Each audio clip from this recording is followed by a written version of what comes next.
En écoutant ce son, je pensais à quelque chose.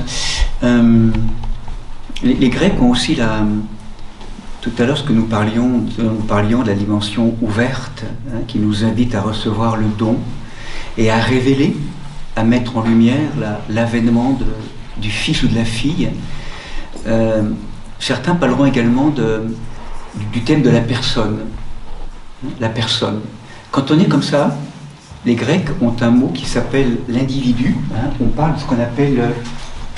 En fait, on parle de ce qu'on appelle en grec l'atomone. L'atomone, qu'on pourrait signifier de l'individu. Hein, l'individu, on pourrait dire, c'est l'humanité close sur elle-même, hein, atomisée, je ne sais pas comment dire, qui est atomisée, qui est en difficulté à entrer en relation véritable, parce que nous rentrons en relation, et c'est ce que nous vivons souvent dans nos relations finalement, à partir de la relation douloureuse, blessée, de compensation, de place, toutes ces perspectives, on l'a rappelé tout à l'heure, hein, quand il n'y a pas de jugement, c'est simplement un constat, mais que c'est pas souvent simple, enfin voilà, parce qu'on y va à partir de l'atomone, hein, la notion extérieure d'une humanité close sur elle-même. Si on ouvre, hein, si on retrouve cette dimension plus profonde, et qu'à travers le travail de l'esprit se révèle en nous une humanité plus libre, plus confiante, plus consciente, plus vivante, plus libre, hein, on sent qu'on entre moins en relation avec l'autre à partir du lieu blessé, ou du lieu brisé ou atomisé, souvent en incapacité finalement de vraiment voir l'autre tel qu'il est. Hein, c'est tout un chemin. Et là, le chemin, vous sentez au niveau de l'Esprit Saint, c'est aussi le sens de l'Église, c'est l'avènement de la personne, l'avènement du je suis. Et vous avez vu la différence quand on fait l'individu, genre la personne.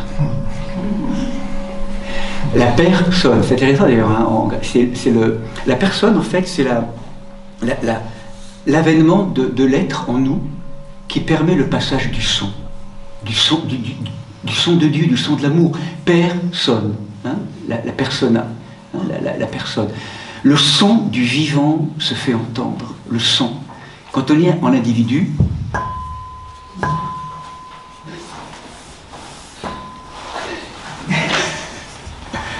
c'est étonnant, hein. Wow.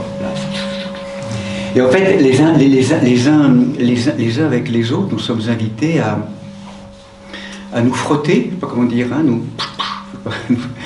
la vie, enfin, c'est pas qu'on est invité à ça, mais c'est que la vie nous propose ça, je dirais, pour qu'à terme, on travaille à l'avènement de la personne. Littéralement, la personne en hébreu, en grec, ce qu'on appelle le prosopone, en grec, prosopone. Et prosopone, c'est pros, opis ou opséis, littéralement tourné vers le regard. C'est tourné de visage à visage. On peut se rencontrer de visage à visage et vous sentez bien, tant qu'on est dans l'individu, comme le rappellera saint Paul, il y a maître, esclave, mâle, femelle, je dirais juif et non juif, on se catégorise, hein, on s'étiquette, je ne sais pas comment dire, il y a quelque chose de cet ordre-là en fait. Hein. Quand on passe dans la personne, l'avènement de la personne, là il n'y a plus ni juif ni non juif, hein, pour rappeler la parole de saint Paul, ni maître ni esclave, ni homme ni femme, en tout cas ni mâle ni femelle, quelque chose qui s'est unifié et nous sommes des personnes. Finalement, il y a la relativisation des climats sociétaux, de division, d'étiquetage, de rapports de hiérarchie. C'est pas du mélange, c'est sans confusion et en même temps sans séparation. Donc ça, c'est l'avènement. Et ça c'est l'avènement du monde nouveau. C'est vraiment l'avènement du mode relationnel nouveau. Hein, l'avènement de personne à personne, de visage à visage. Hein, en quittant la notion de l'individu, où là, dans l'individu, on se mélange, on veut que l'autre soit comme on voudrait qu'il soit, on se fracture, on se sépare, enfin, c'est très... Là, il y a de l'alliance possible. Il y a des personnes... Voilà, donc tout ça, c'est pour nous rappeler, pour nourrir aussi ce qu'on va donc maintenant prolonger, hein, donc à travers cette expérience bon, toute simple, enfin, un peu triviale, hein, de ce bol, Mais peut-être de rappeler maintenant que, après avoir donc vécu déjà ces deux moments, on pourrait dire que, ce qu'on pourrait dire donc, c'est que Paul, dans le 4e chapitre maintenant de l'Épître aux Éphésiens, alors Paul ou les continuateurs de Paul, hein, on a rappelé ce matin cette école paulinienne, comme certains ont évoqué aussi l'école joannique, hein, bon voilà, avec en sachant que je pense que tout à fait au début de la tradition, c'était plus simple. Hein, pour les hommes de la tradition, les premiers pères de l'Église, globalement, tout était de Saint Paul, hein, plus ou moins, j'ai l'impression. Hein, il y avait une concordance, il faudrait quand même le vérifier. On a quand même la sensation que c'est un peu après toutes ces études, des textes, enfin, qui ont peut-être un petit peu mis en place des choses. Peu importe en tout cas. Mais ce qui est sûr, c'est que le regard de Paul maintenant, donc, qui était un regard cosmique, hein, il voit cette alliance, cette unité des Juifs, nos Juifs, cette dimension voilà, en Christ, hein, cette dimension donc, du dessein de Dieu et donc du coup de la révélation, de notre humanisation finalement, devenir homme, véritablement homme avec un grand H, qu'on soit homme ou femme, devenir homme, c'est donc intégrer cette dimension de Dieu, de la déification. C'est vraiment cet homme ouvert à l'esprit, qui est travaillé par l'esprit. Et donc désormais, Paul va se porter maintenant, va nous transmettre une information vers cette réalité nouvelle en laquelle le dessein de Dieu s'incarne ou se manifeste ou a pris corps dans notre histoire. C'est donc l'Église. L'Église, encore une fois, en dépiotant, je ne sais pas comment dire, ce mot d'église qui est souvent connoté à travers toute la temporalité de l'histoire, l'institution des hommes, enfin, hein, c'est pas toujours très simple, mais cet éblouissement de la Pentecôte, hein, ce lieu de l'église, c'est ce lieu finalement où quelques hommes et femmes, il reste peut-être une centaine, hein, dira les Actes des Apôtres, en tout cas, ce qui se passe, c'est qu'il y a des hommes et des femmes psychiques, et lorsque l'Esprit Saint descend à la Pentecôte, comme un vent et comme un feu, c'est comme Saint Paul à Damas. Quelque chose de nouveau. Une humanité nouvelle. Ils ont été comme des cierges en appel d'être embrasés, ces femmes, ces hommes. En l'occurrence, il y a les hommes, les apôtres, hein, les 12 hommes, et puis bien sûr autour de Marie, hein, très clairement. Y avait-il d'autres personnes? En tout cas, dans la chambre haute à la Pentecôte, ils étaient 120, nous dit le texte des Actes. En tout cas, l'Esprit Saint arrive, et là, c'est une autre humanité. Ils sont ivres, l'ivresse de Dieu. Nous sommes créés pour l'ivresse. C'est ce que rappellera un homme qui a beaucoup travaillé avec justement, en termes d'addictologie, avec les adolescents ou même adultes, hein, donc pris en main dans des forces de drogue ou d'alcool, hein, Pierre-Yves Albrecht, hein, un très beau livre, hein, nous sommes faits pour l'ivresse. L'ivresse, créée pour l'ivresse, la sobre ivresse, la présence de l'esprit. Et donc c'est ce que vivent ces êtres. Ils sont ivres de Dieu, ivres de la présence. Et là, rappelez-vous, ils ne peuvent pas faire autrement que parler. Ils rejoignent en fait tous ceux qui, à Jérusalem, qui parlaient des langues différentes, ils se font comprendre. Eux qui sont galiléens, ils se font comprendre de ces êtres, ils comprennent, et là c'est comme s'ils retrouvaient la langue une, en dessous de tous les dialectes et les différentes langues, ils retrouvent la langue une de l'adoration, de la louange. Ils n'ont qu'un souffle, ils n'ont qu'un désir, ces êtres, c'est d'aller comme Saint Paul, témoigner. Ah non, ça c'est vraiment toute l'extraordinaire effervescence et bouillonnement après la Pentecôte, avec toute dimension charismatique. C'est des êtres nouveaux. Et Pierre, Jean, ces êtres qui étaient des pêcheurs à l'époque, rappelez-vous, donc comme on pourrait dire aux mains calleuses, hein, aux paroles balbutiantes, hein, c'est des êtres qui n'avaient pas forcément de formation, habités d'Esprit Saint, ça deviennent des théologiens. Ivres de Dieu, et la parole était là. Et ils convertissaient les êtres, c'était impressionnant. La grâce de l'Esprit Saint. C'est un peu comme Paul, le chemin de Damas, la Pentecôte de Paul, l'éblouissement. L'Église, à l'origine, est le lieu de l'éblouissement. Elle est née d'un éblouissement. Et donc, du coup, c'est désormais cet espace qui fait que l'Église, c'est quoi? Finalement, ce sont ces hommes et ces femmes qui ont répondu à l'appel, qui sont laissés transformer dans la présence de l'Esprit Saint, devenue humanité nouvelle. Et du coup, l'Église devient ecclésia en grec, ecclésia, ekkaleo, c'est le lieu où les convoqués, les appelés, répondent à l'appel et se laissent être transformés par l'Esprit Saint, pour passer de l'humanité ancienne à l'homme nouveau. En d'autres mots, avec l'Épître aux Éphésiens, révéler cette dimension de fils et de filles ordonnée au Père. Et donc tout ce qu'on peut imaginer après, l'Église comme une, je dirais, comme une simple question d'organisation, d'administration. L'Église, ce n'est pas une réalité abstraite et impersonnelle pour Paul, on va le voir. Tout ce qu'il est en train de voir et ce qu'il nous donne à voir, Paul, ce mystère, maintenant, comme une transfusion, une infusion, une transfusion de vie qui vient rejoindre les membres d'un corps. C'est très concret pour Paul, hein, on va le voir. Il la voit vivante, cette énergie de vie, dans tous les membres du corps. Donc c'est un mystère, et donc c'est pour ça que, donc là, on entre plus maintenant dans ce lieu, hein, de l'Église. Donc là, nous venons de l'apprendre un peu plus, cette construction, hein, que nous sommes invités à faire, ce corps dont le Christ est la tête. Encore une fois, quand je parle de tête et de corps, pour certains, c'est un peu abstrait, ces notions, quoique pour certains, pour d'autres, ça peut être très concret, la notion d'être ensemble, qui a une expérience peut-être ecclésiale, mais peut-être pour certains, c'est peut-être pas complètement encore... C'est de ramener à cette expérience de l'Église comme cette intériorité.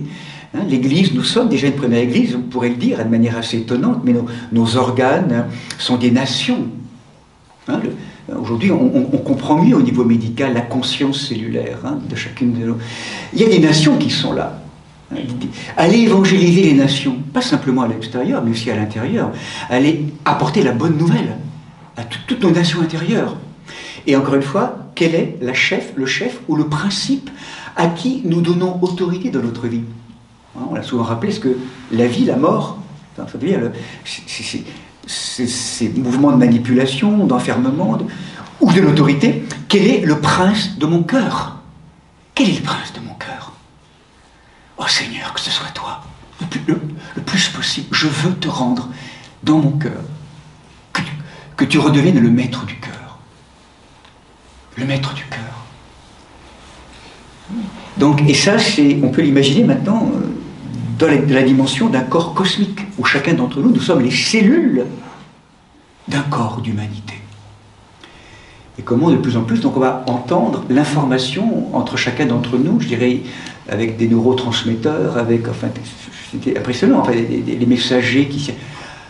Pour que, au bout du compte, on redonne autorité au Christ, à la tête, au chef, pour qu'il y ait une unité. Donc c'est dans ce cadre-là que va donc se poursuivre les choses, ce mystère de l'Église. Donc, chapitre 4, hein, si vous voulez bien, donc cet appel à l'unité, bâtir un corps. Donc je continue. Hein, je vous y exhorte, donc dans le Seigneur, moi qui suis prisonnier, hein, de nouveau le rappel, accordez votre vie à l'appel que vous avez reçu. En toute humilité et douceur, avec patience, supportez-vous les uns les autres, appliquez-vous à garder l'unité de l'esprit par le lien de la paix. Donc, vous sentez, Paul va nous conseiller, mais il ne va jamais poser des règles. On a beaucoup défini Paul souvent comme celui qui légalise, qui ferme la notion d'esprit. Paul n'a jamais laissé des règles. Il a laissé un esprit. Et l'esprit, c'est quoi? C'est que vous avez été baptisé. Donc vous êtes habité de la présence du Christ, dans la conscience. Et donc vous ne pouvez plus faire n'importe quoi. Vous êtes désormais membre du corps du Christ. On pourrait même pratiquement dire, comme il est dit aux Corinthiens, vos corps ne vous appartiennent plus. Ils appartiennent au Christ. Hein, c'est étonnant en fait, hein, cette responsabilité que nous avons là du coup. C'est pour ça qu'il dira, tout n'est pas permis. Quand je parle de liberté en Dieu, et il y avait une espèce d'interprétation très psychique de la parole de Paul qu'il a eu à rectifier. Je sais pas, d'un seul coup, tout est possible en Dieu, ça y est, du coup, permettre tout et n'importe quoi. Non, tout n'est pas permis. Devenez et incarnez, je dirais, ce qui est désormais devenu la loi de votre monde intérieur, autrement dit, la présence, c'est aujourd'hui vous obéissez à une loi nouvelle, qui est la loi de la présence de Dieu, c'est la présence du Christ. Donc vous ne pouvez plus faire n'importe quoi avec votre corps, en lien avec des rectifications, voilà, d'objectivation, enfin, tel que Paul l'a rappelé aux Corinthiens, vous vous rappelez. Donc, en fait, il y a un seul corps, un seul esprit, de même que votre vocation vous a appelé à une seule espérance, un seul Seigneur, une seule foi, un seul baptême, un seul Dieu et Père de tous, qui règne sur tous, qui agit par tous et qui demeure en tous. Universalité. Vraiment, l'appel à l'unité. Et pourtant, c'est pas de la confusion. Parce qu'il dit à chacun de nous, cependant, la grâce a été donnée selon la mesure du don du Christ. Et c'est lui qui a donné certains comme apôtres, d'autres comme prophètes, d'autres comme évangélistes, d'autres enfin comme pasteurs, chargés de l'enseignement, afin de mettre tous les saints en état d'accomplir le ministère pour bâtir le corps du Christ. Donc, ce qui est intéressant dans cette histoire, c'est qu'à la fois il y a l'appel à l'unité, mais qui n'est pas une homogénéité, une dimension confusionnelle où tout le monde fait la même chose. Et en même temps, un seul esprit, et l'esprit va nous inviter à être des personnes uniques. Donc il y a à la fois la notion de cette unité et la diversité dans l'unité. Et où chacun et chacune, nous sommes désormais au service du même Dieu dans le corps. Donc cette dimension, ça on l'a vraiment vu aux Corinthiens, vous vous rappelez, premier épître aux Corinthiens, c'est une des grandes nouveautés qu'on apprend aux Corinthiens, où Paul, confronté à des querelles de chapelle, où ça n'en finit plus aux Corinthiens, avec une communauté très turbulente, en même temps magnifique, mais très turbulente, bouillonnante, un peu perdue, c'est à Paul, c'est à Képhas, enfin bon, différentes querelles de chapelle, on se calme, il y a un corps à construire, et donc du coup, il va rassembler tout le monde pour rappeler que, voilà, vous êtes tous les membres d'un seul corps, un seul esprit, et en même temps, une diversité de charismes, donc, afin d'accomplir le ministère pour bâtir le corps du Christ. Donc chacun d'entre nous a sa place. À sa place. Il n'y a pas à se comparer. C'est la fin de la comparaison, c'est la fin où on louche sans arrêt. Pourquoi vous sentez, il fait tout un mode relationnel différent, où on compare, les charismes, on peut envier, on peut jalouser un peu. Enfin, vous sentez bien tout ce qui peut se jouer dans la dimension individuelle. Pas assez ouvert, trop charnel encore. Voilà, la grâce qui est donnée à quelqu'un, mais rendons grâce. Et moi, le Seigneur me donne peut-être une autre grâce, et c'est pas la même, mais que je me mette en capacité de recevoir la grâce qui est la mienne, sans se comparer. C'est d'une manière différente, au niveau communautaire en particulier, qu'on peut vivre souvent, dans lequel on est piégé. Place, comparaison, c'est souvent une... Et donc, ce que dit saint Paul, il nous dit, finalement, chacun a son charisme, dans l'esprit, un seul esprit, et là, jusqu'à ce que nous parvenions tous ensemble à l'unité dans la foi et dans la connaissance du Fils de Dieu, à l'état d'adulte, à la taille du Christ dans sa plénitude. Vous savez, ce que nous propose saint Paul là actuellement, c'est l'histoire d'un corps qui est en train d'évoluer, de muter ensemble. Nous sommes des embryons au départ, rappelez-vous, une pépinière avec des petits hommes et femmes qui ne savent pas trop où est-ce qu'ils sont, enfin dans l'église, et on apprend à, donc on est... Et progressivement, une fois qu'on va prendre un peu les uns par les autres, et puis cette expérience, donc, une fois qu'on a été baptisé, donc on est greffé, voilà, on comprend mieux ce qui se passe à l'intérieur du corps, et là, c'est comme si on grandissait, on maturait, jusqu'à, véritablement, dans la connaissance du Fils de Dieu, à l'état d'adulte. Jusqu'à que de plus en plus, nous manifestions ensemble, chacun et chacune, avec nos charismes propres et uniques, la singularité de nos personnes. Montre-moi, frères et sœurs, frères, montre-moi quel est le miracle ou la merveille que le Christ accomplit en toi. Vraiment, montre-moi. Et tu vas m'aider à me laisser moi-même visiter par le Seigneur. Pour mon propre charisme. Pas comme toi, mais tu vas m'aider. Et moi, je vais essayer de te montrer aussi ce que le Seigneur, à travers simplement la manière dont je peux dire les choses ou les faire, te montrer, non pas pour que tu me jalouses, mais pour t'aider aussi, toi, à signifier le charisme qui est le tien. Et j'ai besoin de toi, de ta différence, pour m'accomplir. J'ai besoin de toi. On a besoin les uns des autres. Cette interdépendance. Pas de dépendance, mais d'interdépendance, les uns avec les autres. Et en Christ. C'est tout un art de vivre, vous l'avez bien entendu. Et donc, que dit saint Paul, ainsi nous ne serons plus des enfants ballottés, menés à la dérive à tout vent de doctrine, joués par les hommes et leur astuce, à fourvoyer dans l'erreur, mais confessant véritablement dans l'amour la vérité, ce à quoi nous croyons, nous grandirons à tous égards vers celui qui est la tête, le Christ, et c'est de lui que le corps tout entier, coordonné et bien uni grâce à toutes les articulations qui le desservent, selon une activité répartie à la mesure de chacun, réalise sa propre croissance pour se construire lui-même dans l'amour. Les jointures, les articulations, toute une physiologie, je dirais, presque spirituelle, qui est déployée là dans le corps, où les uns avec les autres, dans les jointures que sont nos charismes, on va donc progressivement tendre les uns avec les autres vers la tête, tendu vers, pour que s'accomplisse cette transformation intérieure. Pas contracté, mais tendu. Tendu en étant toujours ouvert. Cette tension vers. Rappelez-vous les pectases qu'on avait rappelé aux Galates, aux Colossiens. Vraiment, c'est cet épectase, tendu vers, de commencement en commencement, pour des commencements sans fin. Un peu comme le coureur, là on sent que Paul utilise des images de sportifs, vous savez, les coureurs de 100 mètres, quand ils sont plusieurs, là, ils cavalent, ils passent la ligne, là, ils sont tous plus ou moins tendus vers le sportif, tendu vers cette voilà, bon, une image un peu familière, mais c'est vraiment cette notion de cette tension. Donc là, on a vraiment un thème, le thème du corps du Christ qui reçoit un nouveau développement, et vraiment, donc, souveraineté du Christ, et une vie et un corps qui est animé, qui est vivant, les uns avec les autres. Des jointures, ça s'articule, vous sentez toute la grâce finalement de la communauté, c'est comment les uns avec les autres, on peut de moins en moins grincher, mais de plus en plus huilé, je ne sais pas comment dire, ce sont des images tout ça, mais on est de moins en moins fixé, je ne sais pas comment dire, ça grince souvent dans nos relations. Voilà, mais tu es là, ok, tranquille, Christ est au milieu de nous, et chacun à sa place, et voilà, c'est apprendre ça, tout doucement.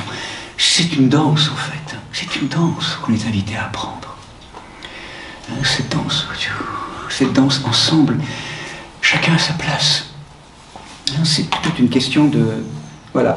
Et donc là, Saint Paul va nous faire entrer vraiment dans quelque chose après, on continue. Voici donc ce que je dis et atteste dans le Seigneur.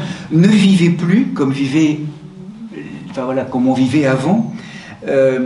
La pensée qu'on avait avant était la proie des ténèbres. Nous étions étrangers à la vie de Dieu. Et à cause de l'ignorance, il y avait l'endurcissement du cœur. Et dans notre inconscience, livré à la débauche, au point de s'adonner à une impureté effrénée. Pour vous, donc ce n'est pas ainsi que vous avez appris le Christ, si c'est lui qui vous a été enseigné, il vous faut renoncer à votre existence passée. Vous dépouiller du vieil homme. Donc là, on est vraiment sur un thème extrêmement important chez Saint Paul. Vous le savez, c'est vous dépouiller du vieil homme. Bon, on l'a déjà plus ou moins décrit. Vous dépouillez du vieil homme qui se corrompt sous l'effet des convoitises, de l'avidité, cette dimension. Il vous faut être renouvelé par la transformation spirituelle de votre intelligence. C'est un renouvellement. C'est véritablement c'est vraiment le dessein de Dieu, vraiment, là on touche vraiment encore plus profondément. Paul nous montre que tout ça, c'est une question de mutation, de transformation. Le vieil homme, toutes ces vieilles programmations, ces vieux corps de mémoire, ouverts à l'esprit, tout doucement. Et là, c'est un homme nouveau.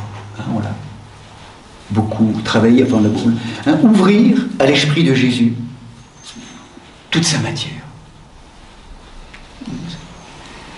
Le lieu de cette transformation, on pourrait dire, du plomb en or, avec des images autres, cette dimension, une véritable transformation de la matière dans notre cœur. C'est vraiment donc cette transformation spirituelle pour revêtir, donc ce que dit Saint Paul, revêtir l'homme nouveau, créé selon Dieu, dans la justice et la sainteté. C'est tout ce travail qui est là, que Paul nous rappelle. Là, on est vraiment dans tout ce chemin de... Vous voilà donc débarrassés du mensonge, car nous sommes membres les uns des autres. Êtes-vous en colère? Ne péchez pas. Que le soleil ne se couche pas sur votre ressentiment. Ne donnez aucune prise au diable. Ne donnez pas autorité. Il est le grappin. Et le grappin, il agrippe. Il agrippe quoi? Ben, il agrippe ces lieux de nous-mêmes où nous continuons à être, où nous continuons à donner autorité à ces forces. Vous vous rappelez, ces forces de l'ombre, en fait, on les rend diaboliques, dans le sens où c'est nous qui pactisons, qui négocions, qui ne sommes pas assez vigilants dans le combat intérieur. À travers des corps de mémoire, enfin voilà, c'est notre histoire personnelle. Ne donnez pas autorité au diable. Celui qui volait, qu'il cesse de voler, qu'il prenne plutôt la peine de travailler honnêtement de ses mains, donc afin d'avoir de quoi partager. Aucune parole pernicieuse ne doit sortir de vos lèvres, mais s'il en est besoin, quelques paroles bonnes capables d'édifier et d'apporter une grâce à ceux qui l'entendent. Aucune parole pernicieuse. Quel travail! Aucune parole, pensée ou parole. N'attristez pas le Saint-Esprit. Aux Thessaloniciens, il rappellera, n'éteignez pas l'esprit. N'éteignez pas l'âtre de la cheminée, de toute cette... dont Dieu, n'attristez pas le Saint-Esprit, dont Dieu vous a marqué comme d'un sceau pour le jour de la délivrance. Et ça, le sceau qui est déposé là, c'est la chrismation.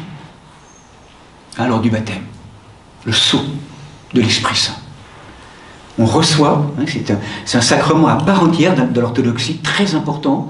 C'est la Pentecôte, où après avoir vécu la Pâque et le passage dans l'eau, nous recevons une onction, qui est le Saint Crème, la chrismation, et c'est un sceau qui est déposé. On est tatoué, je ne sais pas comment dire, on reçoit le sceau de la présence de celui à qui nous appartenons, notre Dieu.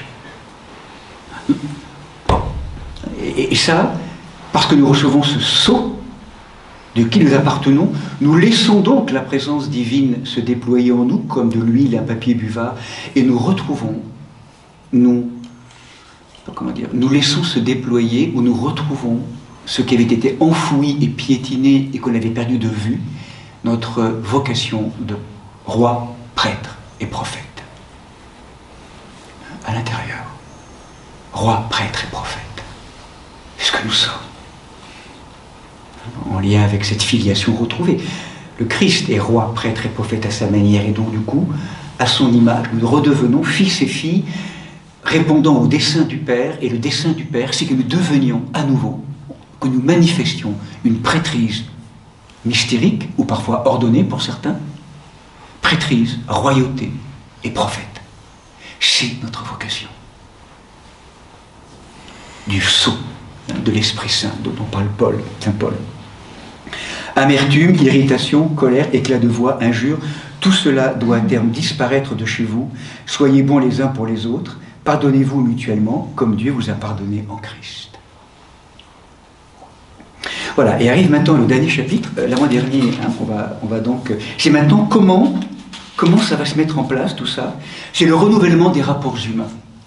Donc on va maintenant très concrètement imiter Dieu, puisque vous êtes ses enfants qu'il aime. Dans l'amour, dans l'agapé, vivez comme le Christ nous a aimés et il s'est livré lui-même. Donc Paul surenchérit, de débauche, d'impureté, cela va de soi, c'est plus possible. Pas de propos grossiers, stupides, scabreux, c'est inconvenant. Adonnez-vous à l'action de grâce, sachez-le bien, donc voilà. Simplement le fait que le débauché, l'impur, l'accapareur, s'exclut lui-même quelque part à travers, je dirais, son choix, et donc il vit les conséquences de l'exclusion, en tout cas du refus d'accueillir, que personne ne vous dupe pour différentes raisons, c'est bien cela. Donc autrefois vous étiez ténèbres, vivez en enfants de lumière, et le fruit de la lumière s'appelle bonté, justice, vérité. Discernez ce qui plaît au Seigneur. Ce discernement, tellement important. Voilà. Et là, donc, il finit par une prière. C'est pourquoi l'on dit « Éveille-toi, toi qui dors. Lève-toi d'entre les morts, et sur toi, le Christ resplendira. » C'est un hymne de Pascal. qu'on va d'ailleurs retrouver à Pâques. Hein. Éveille-toi, toi qui dors. Alors c'est une parole, mon Dieu, je suis la vie des morts. On rappellera cette homélie le samedi matin de Saint-Épiphane de Salamine, c'est une merveille. Lève-toi, je suis la vie des morts. Éveille-toi, toi qui dors. Lève-toi d'entre les morts. Viens, je suis venu te rechercher. Toi qui mourais, toi qui étais mort vivant, je viens te relever. Viens, et sur toi le Christ resplendira. Quelle parole d'espérance! Soyez vraiment attentifs. Ne vous montrez pas insensés. Soyez des hommes sensés, car les jours sont mauvais. Donc, c'est dur. Là, d'autant plus aujourd'hui. Enfin, retrouver le sens, retrouver le centre. Être sensé, c'est être centré. Retrouver le cœur.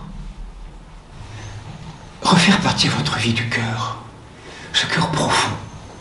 Cet agenouillement, encore une fois, c'est de ce lieu-là. Donc, ne soyez donc pas inintelligents, comprenez la volonté du Seigneur, ne vous enivrez pas de vin, mais soyez remplis de l'Esprit Saint.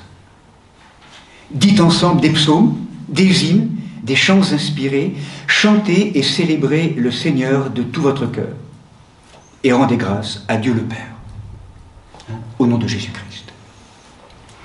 Voilà, et le pas de plus qui arrive maintenant, qui est un texte pas toujours très simple à entendre pour nous aujourd'hui. Les femmes, soyez soumises à vos maris.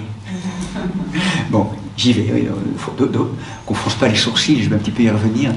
Mais simplement, c'est de dire que maintenant, Paul va donc rejoindre, dans son temps de l'époque, en fait, 3 lieux relationnels qui, en fait, concernaient des lieux, donc dans cette situation, des lieux relationnels où finalement, tout en ne remettant pas en cause les statuts qui faisaient que le monde de la société de l'époque fonctionnait comme ça, il va nous inviter à vivre autrement en les transfigurant et en y mettant de la liberté, en fait. C'est ça qu'on peut comprendre.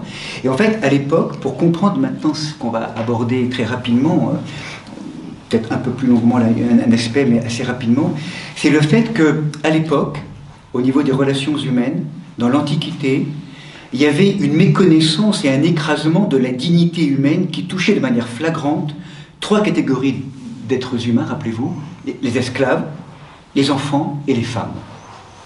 C'était vraiment un peu la typologie qu'il y avait à l'époque, hein, dans cette culture judéo-chrétienne, je dirais juive en tout cas, et romaine. Ils n'étaient pas considérés comme des personnes humaines à part entière, ils n'étaient sujets d'aucun droit. Et quand on dénombrait une assemblée, c'était toujours sans les enfants ni les femmes, hein, la manière dont c'était positionné. Et donc c'est pour ça qu'il ne faut jamais perdre de vue cette situation lorsque Paul, à travers ses expériences ou à travers ces paroles qu'on va maintenant simplement approfondir un tout petit peu, nous pose, en vous rappelant hein, que aussi, ça c'était intéressant, on l'avait rappelé lors de l'Épître aux Corinthiens, on a beaucoup taxé Paul, c'était un des projections qu'on a posées sur lui de misogyne, hein, son rapport aux femmes, qui était une image à travers des paroles effectivement très particulières, mais moi j'étais un petit peu dans le même esprit, et c'est vrai que le fait d'avoir fait tout ce chemin pendant toutes ces semaines, en approfondissant, je dirais, le texte, il y a tout un contexte. On ne peut pas sortir simplement des phrases comme ça et généraliser. Je crois que Paul est vraiment très novateur, à tel point qu'on l'a oublié, et c'est ce que nous rappelait Daniel Marguerat, historien de l'époque. Il nous rappelait que la mixité dans la communauté cultuelle chrétienne était une rareté dans la société d'alors. Hein, il y avait soit des cultes ou des religions grecques ou romaines qui étaient soit très féministes, et les hommes étaient très peu tolérés, ou très masculins, enfin, en tout cas, je dirais, alors féministes, en tout cas, bon, femmes et hommes, où les femmes étaient n'étaient pas accueillies. Et il faut entendre que la proposition que propose Paul, pratiquement d'une égalité de parole entre hommes et femmes, dans la dimension de la prière et des prophéties, était quelque chose de totalement novateur. Dans ce contexte-là, il faut le resituer, ça. Paul ouvre et permet vraiment la possibilité, comme c'était le cas des premières communautés chrétiennes, à Corinthe, hein, donc, des femmes sont chargées de rites communautaires priant et prophétisant et usant de droits et assumant des fonctions par ailleurs ouvertes aux hommes. Pareille situation d'égalité dans une fonction cultuelle était un phénomène assez unique à l'époque. Donc c'est pour ça qu'il faut bien rappeler, sauf que Paul, à un moment donné, va être invité, à travers des paroles, à remettre un peu d'ordre dans des excès qui concernent les hommes, par moment, et puis les femmes aussi. Mais dans une communauté en particulier, à Corinthe également, dans d'autres, il va à un moment donné signifier, mais c'est plus une notion d'ordre, et on sent que Paul est à la fois assujetti, et on va comprendre le texte ainsi, il est assujetti à des lois patriarcales de l'époque auxquelles il ne peut pas déroger, sauf qu'après, il va les éclairer dans un registre autre. Il n'y a plus ni homme, ni femme, ni esclave, ni maître, je dirais, ni juif, ni païen, ni grec. Et donc c'est à travers, à la fois, il est en lien avec les relations sociétales de l'esprit du monde, et il invite désormais ceux qui vivent en Christ, où il n'y a plus ces catégories-là, de venir évangéliser, chacun fait comme il peut maintenant au cœur du monde, pour remettre de la clarté, de l'ordre dans les relations, en tenant en main, ensemble, ce qui n'est pas facile, ces deux niveaux de relations. On l'a abordé, rappelez-vous, avec cette épître à Philémone, avec l'esclave qui était Onésime, et comment Paul ne va pas remettre en question l'esclavage, et en même temps, il supplie, il exhorte son ami Philémone, dont l'esclave Onésime a rejoint Paul, d'accueillir Onésime, qui a été baptisé entre-temps, donc comme lui, frère en Christ, et donc comment il va être amené à vivre la relation maître-esclave, qui était une situation totalement légitime et qui fondait à l'époque la société, avec cette dimension-là, et pourtant, désormais, Onésime étant baptisé, ils sont tous les deux aussi frères en Christ. Donc il n'y a plus ni maître ni esclave, ils sont frères en Christ, et pourtant il y a quand même encore la relation maître et disciple. Comment innover, comment évangéliser, comment poser là une relation où on garde quand même le fondement relationnel maître-esclave, mais habité par la notion, il n'y a plus ni maître ni esclave en Christ. Et ça, Paul ne donne pas de loi, il va demander à chacun, je dirais, l'expérience d'une nouveauté. Comment tenir ensemble, je dirais, innerver l'ancien du nouveau. C'est vraiment cette dimension-là qu'on aurait à entendre. Hein. Ça, c'est vraiment l'enjeu. Il ne pouvait pas, à l'époque. On aurait parfois reproché à Paul, mais pourquoi il n'a pas tout bavardé, tout ça? Non, c'est les fondements de la société de l'époque, et c'était trop fragile au niveau des communautés, ils auraient été emportés par le courroux ou le retour romain. Donc ils avaient à s'ajuster vraiment dans le respect des lois qui fondaient la société, et en même temps, du dedans et de l'intérieur, de transfigurer ces relations en d'autres relations. C'est intéressant pour nous, ça. Hein, le chrétien, en tout cas de manière générale, on n'a pas la sensation qu'il vient révolutionner par l'extérieur, en mettant à sac toutes les structures.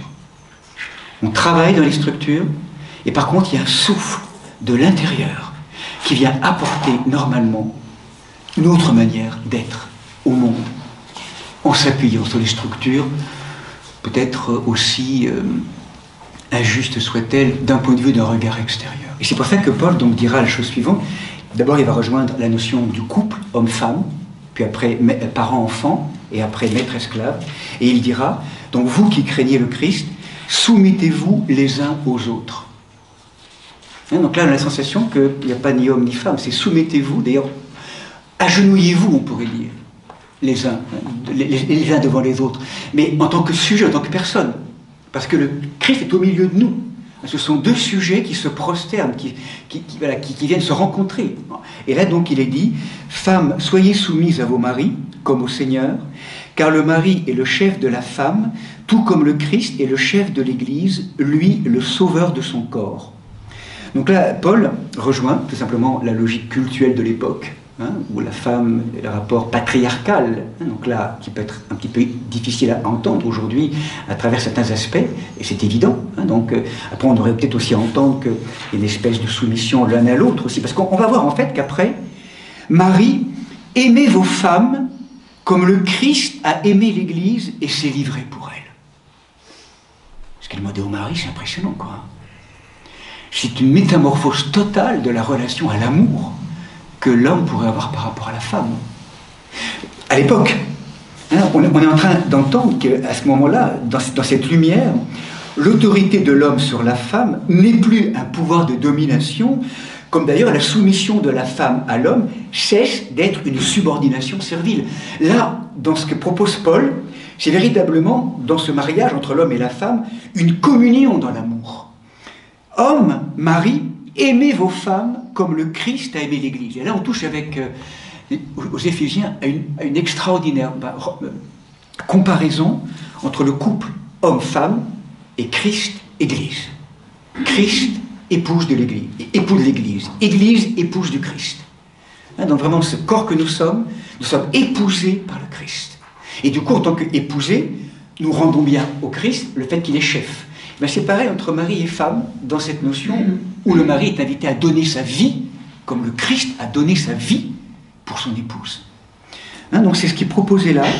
Il a voulu ainsi la rendre sainte, il a voulu se la présenter à lui-même splendide, il a voulu son Église sainte et irréprochable. C'est ainsi que le mari doit aimer sa femme comme son propre corps. Celui qui aime sa femme s'aime lui-même. Jamais personne n'a pris sa propre chair en aversion. Au contraire, on la nourrit, on l'entoure d'attention, comme le Christ fait pour son Église. Ne sommes-nous pas les membres de son corps? Alors après, Paul fait intervenir, je dirais, un texte de la Genèse. C'est pourquoi l'homme quittera son père et sa mère, il s'attachera à sa femme, et tous deux ne seront qu'une seule chair. Ce mystère est grand. Je déclare qu'il concerne le Christ et l'Église. Là, il y a un mystère bouleversant. Christ, Église, homme, femme. Une notion de vie, quelque chose de très étonnant. En même temps, donc là, on est vraiment au cœur d'une dimension, on pourrait dire, vous savez que c'est le sens du couronnement, c'est le sens du mariage. Dans la tradition d'orthodoxie, c'est une beauté. C'est vraiment à la fois l'alliance entre l'homme et la femme, bien sûr, mais aussi le fait que le couple et chaque être humain est uni et marié, je dirais, au Christ, dont il est le chef, dont ils s'ordonnent, ils ordonnent leur vie donc, en tant que chef.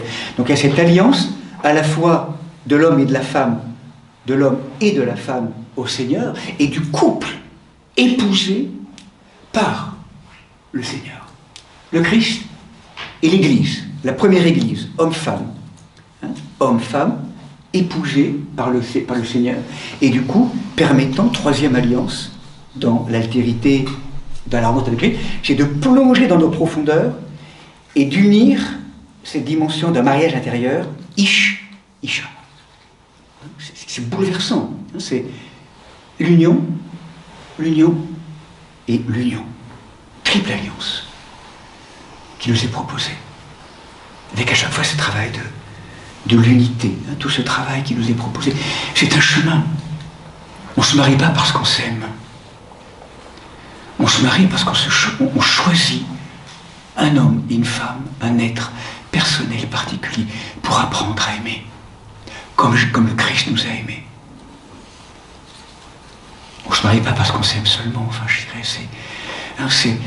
on se choisit parce que je te choisis pour apprendre à aimer. Apprendre à t'aimer et apprendre à aimer de manière de plus en plus inconditionnelle. C'est toute cette théologie du couronnement qui est là, du mariage qui est là. Donc cette identité nuptiale. Et là, Paul va le développer, enfant. Voilà, donc chacun de vous, pour sa part, doit aimer sa femme comme lui-même, voilà, et la femme respecter son mari. Bon, voilà, le respect qui va également forcément dans ces deux sens. Et Paul s'appuie encore une fois sur ces logiques cultuelles et fondatrices du système patriarcal, voilà, donc qui aussi peut être réinterprété. Mais en tout cas, c'est de là d'où ça vient. Et donc, n'oublions jamais que vraiment, derrière toutes ces paroles, c'est vraiment quelque chose, ce qu'il a proposé, en tout cas ce qu'il pose, là, était en rupture complète avec la dureté des relations à l'époque. C'était vraiment profondément novateur. Souvent, on a un regard trop rapide et trop rude sur cette dimension de... Et là, pareil, enfants, obéissez à vos parents. Donc, deuxième relation concernée. Enfants, obéissez à vos parents. Dans le Seigneur, voilà qui est juste. Honore ton père et ta mère, premier commandement. Et vous, parents, ne révoltez pas vos enfants. mais pour les élever, ayez recours à la discipline et aux conseils qui viennent du Seigneur. De nouveau, parents, enfants, en même temps, voilà, au milieu de vous le Seigneur. Hein, tout est réordonné au Seigneur. Et donc après, esclaves et maîtres, donc obéissez à vos maîtres ici-bas, d'un cœur simple comme au Christ, non pas parce qu'on vous surveille, mais c'est parce que vous êtes esclave du Christ, serviteur du Christ, et vous vous empressez de faire la volonté de Dieu. Servez de bon gré, comme si vous serviez le Seigneur, et non les hommes. Hein, et vous, donc, en même temps, maîtres, faites de même à leur égard, laissez de côté la menace. Vous savez que pour eux, comme pour vous, le maître est aux cieux, et devant lui, il n'y a d'exception pour personne. Il s'est fait le serviteur de tous. Donc, un réordonnancement des relations. Voilà. Et pour conclure, hein, cet épître aux Éphésiens, c'est intéressant, eh bien, aux Éphésiens, 6e chapitre, verset 10, c'est un texte très intéressant qui conclut, c'est le plus complet en termes de combat spirituel.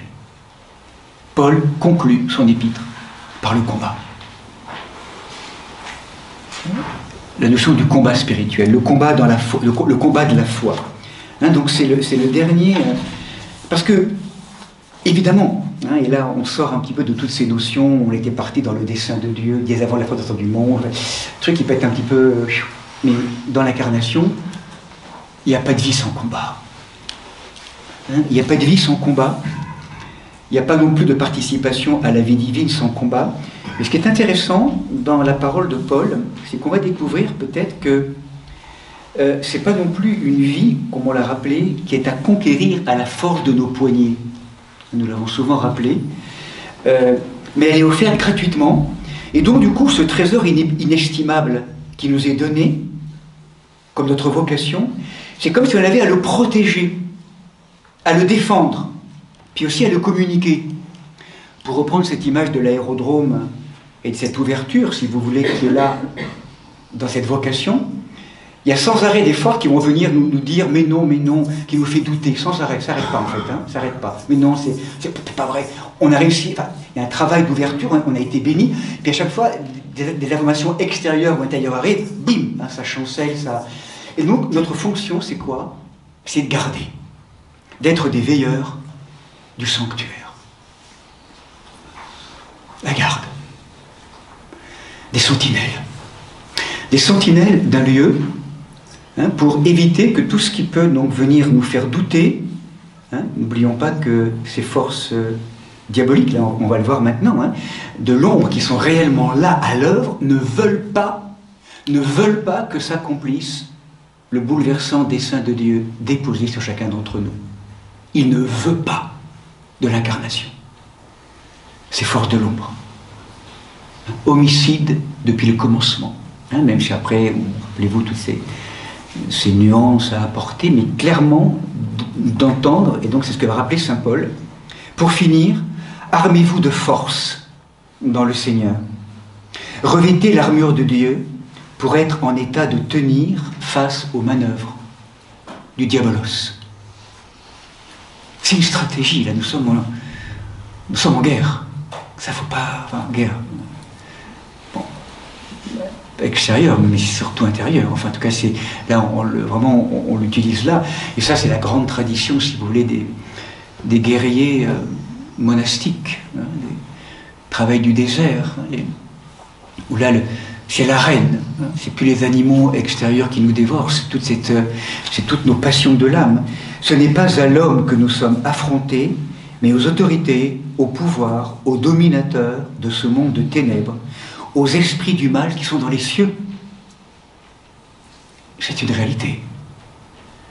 Et aujourd'hui, je crains que beaucoup d'entre nous, en fait, on ait minimisé ou relativisé cela. Alors, il y a une tendance, comme on l'a souvent rappelé, à tout diaboliser. Une tendance aussi relativement fréquente, même dans l'Église, de tout psychologiser.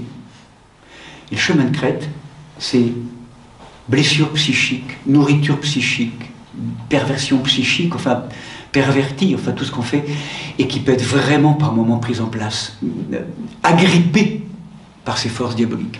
Et nous le verrons demain par rapport au thème du pardon.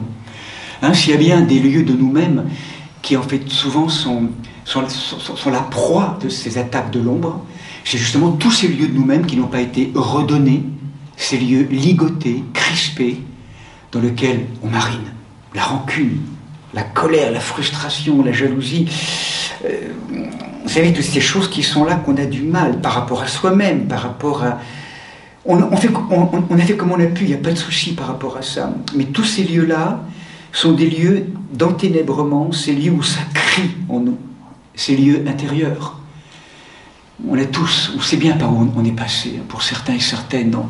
On ne pourra pas faire l'économie de revenir, de retraverser, de plonger dans tous ces lieux-là, de reconnaître tous ces lieux émotionnels, douloureux, blessés. On ne pourra pas en faire l'économie.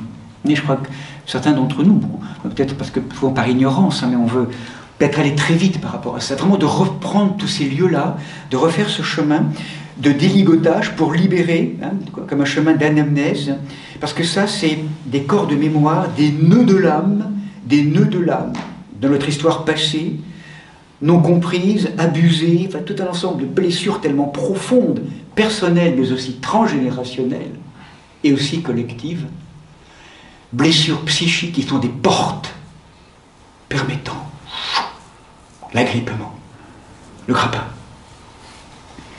Donc dans tout ce travail michaélien d'immunisation, le lien au dénouement, au déliement, à la décrispation, c'est tout le thème du pardon. On le verra demain. Pardonner et demander pardon. C'est immense. Et donc là, donc ces forces-là sont... Donc c'est pour ça qu'il y a toujours cette ambivalence, les forces diaboliques, les forces du mal, les forces de l'ombre, chez l'esprit, et quand on est en face de personnes possédées, donc avec des présences réelles, donc on a quand même un peu parfois ici l'expérience à travers aussi ce qui peut nous est proposé, donc ce lien avec l'archange Michel. En fait, ces présences très régulièrement se nourrissent avec des portes ouvertes et se nourrissent d'une énergie sacrée, pervertie, retournée. Donc c'est toute cette stratégie maintenant qu'il faut arriver à... Donc c'est pour ça que la notion du pardon est là, afin qu'au jour mauvais, donc, alors, saisissez donc l'armure de Dieu, dit Paul. Afin qu'au jour mauvais, vous puissiez résister et demeurer debout, ayant tout mis en œuvre. Debout donc. C'est étonnant cette parole de Paul. D'ailleurs, en grec, c'est quoi le mot qui est là? Debout. Éphésiens 6, nous sommes le verset 14. 14. Oui, tenir debout. Tenez debout. C'est tenez debout. Ça, c'est vraiment le... Et ça c'est vraiment la fonction de sentinelle. Pour moi, le combat, en fait, aujourd'hui, c'est peut-être ça, en fait. Alors, parce que, en fait, ce qu'on va entendre aussi, si vous le voulez, derrière tout ça, c'est que finalement, cet esprit du monde qui vient nous chatouiller, enfin qui vient nous s'agripper à nous, vous le savez, c'est qu'il a des lieux de complicité en nous, en chacun d'entre nous, des lieux de complicité. Nous l'avons rappelé, il y a le pardon, mais il y a aussi, je dirais, tout un ensemble de passions de l'âme, qui sont donc des lieux de... C'est pour ça que le sacrement de réconciliation, sacrement qui permet de mettre en lumière tous ces lieux-là, est très puissant face à toutes ces attaques. Demandez pardon, vraiment. À chaque fois qu'on a donc, toutes ces fausses routes, tout un ensemble, ce remède du sacrement est très intéressant pour vraiment dénouer, délier, et ne plus laisser la prise, je dirais, à ces forces extérieures.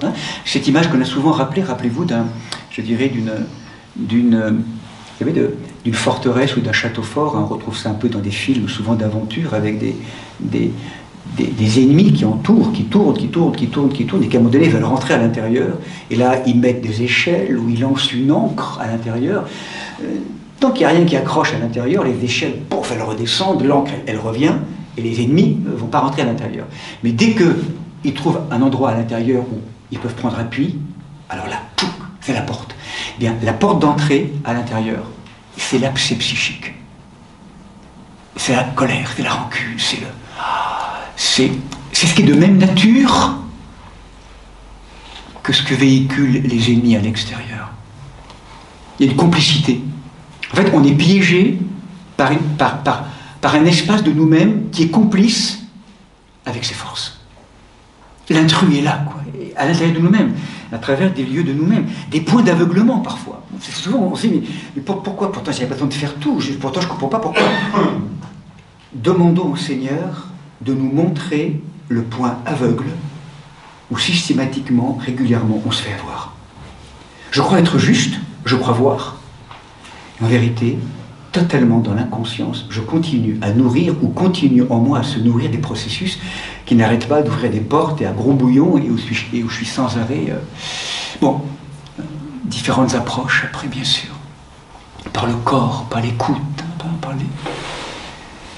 Donc c'est toutes ces forces qui sont là, hein, encore une fois, et donc ce que nous rappelle, après il y a toute une diatribe très intéressante, c'est de se rappeler aussi que ce combat, et ça je crois que c'est intéressant aussi à entendre, nous rappelle Paul, c'est que c'est pas, alors c'est notre, c'est pas que c'est pas notre combat, mais c'est le combat du Christ en nous.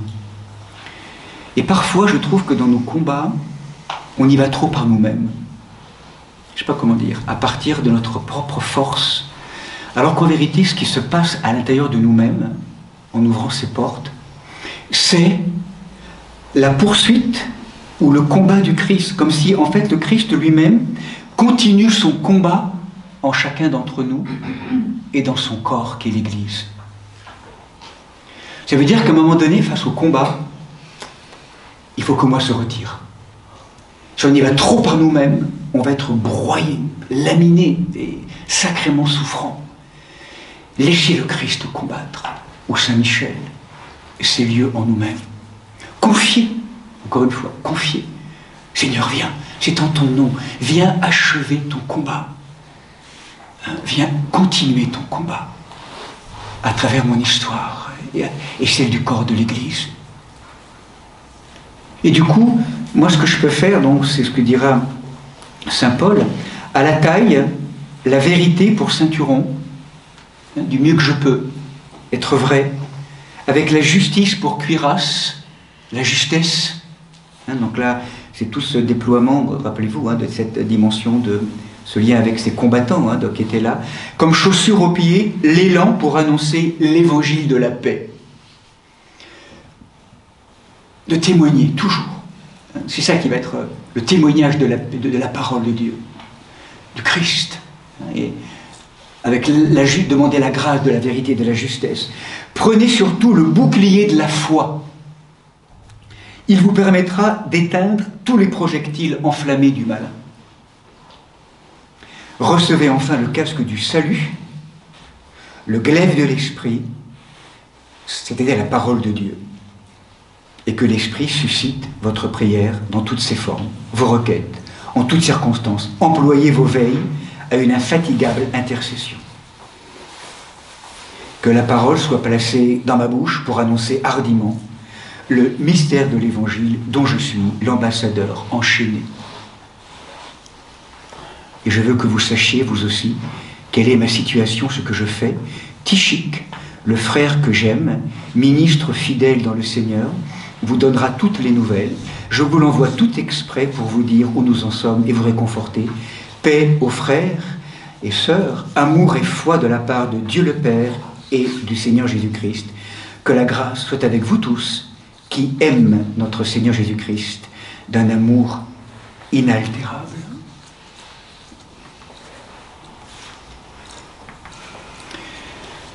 Voilà, ainsi se conclut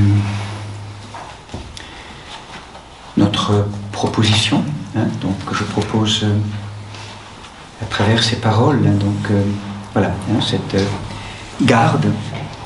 On a donc terminé par cette évocation, je dirais, de ces armes qui sont en fait des armes, vous le savez, des armes invisibles. Il ne s'agit pas, bien sûr, d'armes extérieures.